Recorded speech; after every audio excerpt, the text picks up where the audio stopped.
think it's working? Looks good, yeah. Okay. Hello, stream. Sorry about that. So next up, let's see, where were we?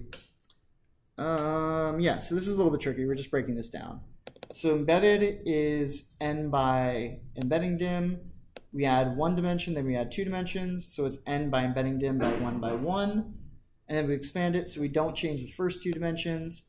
And the second and third, like dimension 2 and 3 being the third and fourth dimensions, are going to be exactly the same as x. So basically, we have added the extra dimensions, and then we've copied things out along those extra dimensions so that we've got a much bigger array than we started with, and this new array is going to line up exactly with our input x. So that when we concatenate them among dim1 is the channel dimension, we then have 33 channels instead of one channel because we added 32 extra. So anyways, that's how we put the two inputs together. One is the actual image versus one is an embedding of our label.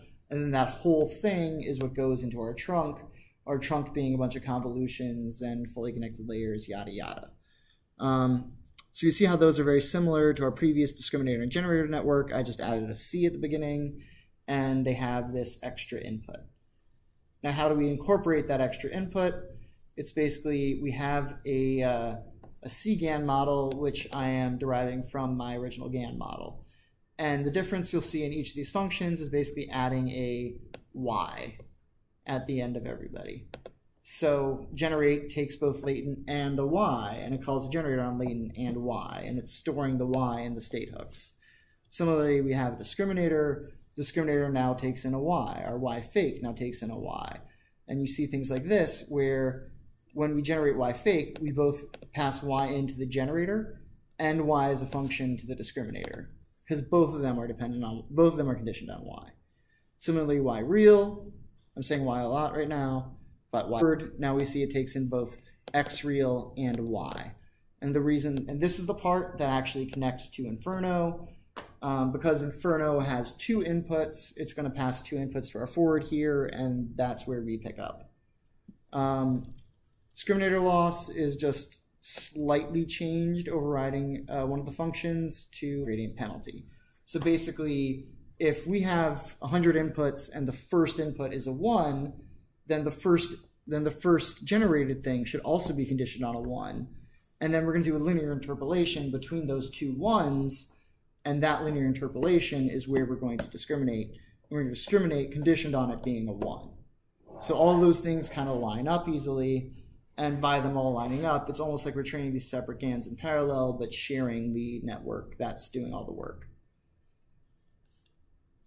Next up, our generate data callback, roughly the same, but the difference here is that before I just created a latent, and I had a latent that I hung on to, now I both have a latent and a Y. And my Y is just going to be an A range, and the reason the Y is in order from 0 to 9.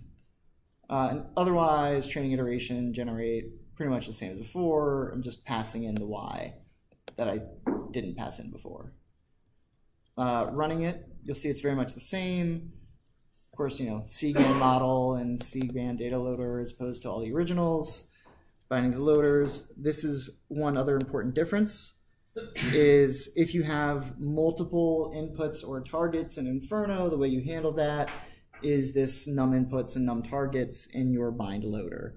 So your return values from your data set or your collate function should be flat.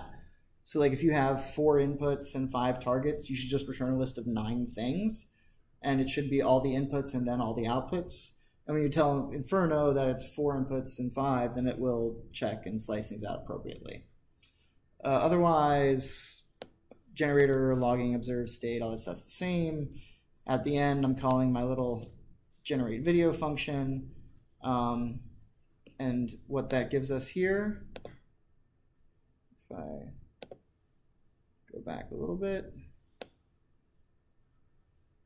Okay, so now this is a conditional GAN we're training, just to show you guys how something like that would work. And what the conditional GAN ends up doing is, so it'll look a lot like the GAN WP, the grand GP, but now you see that. Aha. Everything's actually organized and sorted out.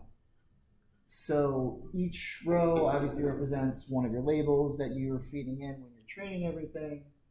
And that's a nice looking version. You still see some waiver. GANs are not perfect, and hyperparameters matter a lot, but it seems to be doing what it's intended to do. And then by the end of the video, you see it kind of sharpens everything up and then takes us back to job per.